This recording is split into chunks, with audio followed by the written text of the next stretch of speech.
I'm Devin Hurst, and I'm going to be defending Ted Bundy. Ted Bundy was born. It started his mother's life as a secret shame. His mother's name was Eleanor Kyle. She was 22 years old and unmarried when she had Ted. This humiliated her very religious parents. She gave birth to Ted in a home for unwed mothers and gave her son to her parents. She tried to hide the truth about Ted was illegitimate by having her parents adopt him, and he was raised as her sister. Eleanor later left Ted a few years later. While growing up, Bundy showed an out-of-the-ordinary passion for macrame. Macrame is the involvement or depiction of death or injury. At the age of 3, he became intrigued with knives. During his teen years, the darker side of Bundy began to surface. He began to look into people's windows to look for things to steal. While in college, he fell in love with a woman by the name of Stephanie Brooks. They later separated, and he was devastated by their breakup. This is what is believed to have set him off. He didn't base his victims on her. Each victim resembled his ex-lover, which was an attractive woman with long dark hair. Ted Bundy was charged with murder of 2 child mega murders.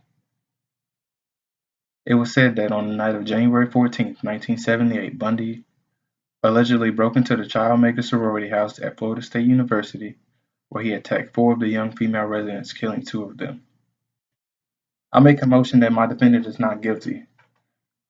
My client was guilty but mentally ill during the time of the murders. GBMI applies where the jury determines beyond a reasonable doubt that the defendant was mentally ill but not legally insane at the time of his or her criminal act. Mr. Bundy grew up in a home with a mother who was ashamed of him to the extent where she had her parents adopt him and was raised as the brother. And due to Bundy not growing up in a normal home, he did not receive the natural love and care from a mother. He grew up deprived of affection. This deprivation has profound implications for a child's brain development, physical growth, and long-term mental illness or health. Children who lack secure attachment often do not develop the skills needed to build healthy relationships. They have the difficulty connecting with others, lack of trust and self-worth, as well as being initiated in relationships. They also display anger and tend to be controlling. Children with attachment disorders also feel isolated and insecure. Your Honor, my client is mentally ill and should receive the proper psychiatric care he deserves, and not the death penalty.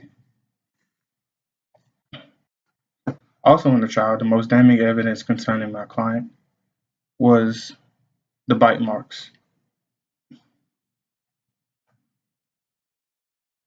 Ted Bundy was connected to the child mega murders at FSU by the bite marks on the buttocks of one of the female victims, which was said to be a definitive match to my client. I make a motion for the acquittal of Mr. Bundy. This is due to the burden of production. Burden of production is a legal proceeding to introduce enough evidence relating to an assertion of the fact to have the issue be considered by the fact finder rather than summarily dismissed or decided. Part on the burden of proof. In a case like proof beyond a reasonable doubt is required.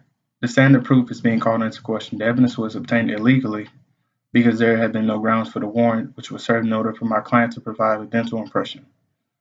This turned out to be the evidence which led to Mr. Bundy being convicted, in which the only evidence connecting Ted Bundy to the murders are hereby admissible. That is all, Your Honor.